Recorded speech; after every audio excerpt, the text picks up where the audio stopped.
It's hard to develop a mind that thinks on its own when all you do is tell it to repeat stuff.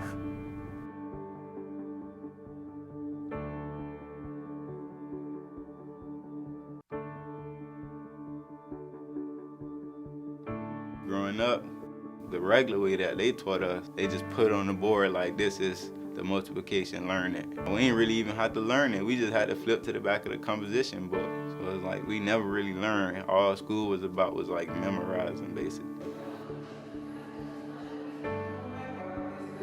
A lot of times students that want to learn go into classrooms and they're eager to learn, but they get hit with, mindless paperwork or busy work, just to pass time. And students don't want to do that. Students want to be challenged to reach their fullest potential.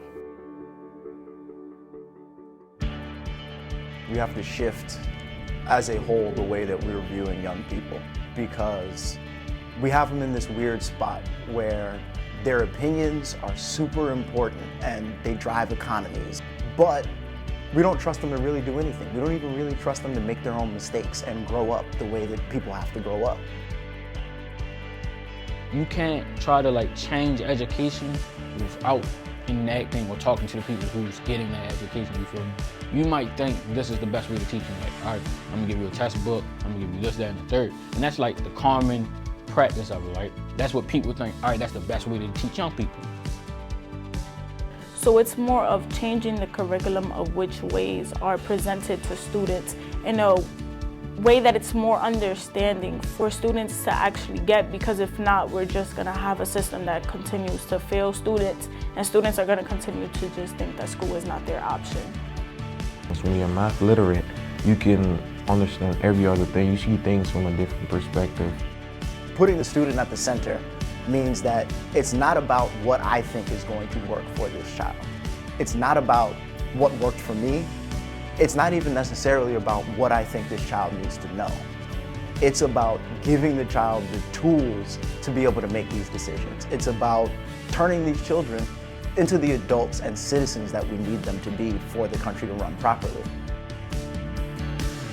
What happened at Atlantic City at the National Democratic Convention in 1964, when the Mississippi Freedom Democratic Party came to challenge the regular Democratic Party. And it's not the voice of Dr. Martin Luther King which carries the day. It's the voice of Fannie Lou Hamer, the sharecropper. It's her voice that carries the day because she has carried the problem. So the same thing has to happen with the math and the students. There's gotta arise from within the students themselves a way to talk about this problem in a way that it can capture the nation. Like being an activist myself, I always think that youth voice is strong. No matter what we're speaking about, when the youth come out and they speak, that's valuable because you're speaking about something that you're living in. I feel like the students really are given an opportunity to speak up on what they're facing, what are their trials, and I think alliancing and coming together is really going to help us solve some of the problems that we're facing. How do you see this particular moment, using math literacy as a platform, as a way in which citizens in the community engage the systems and structures which dictate their lives? How do you see those things?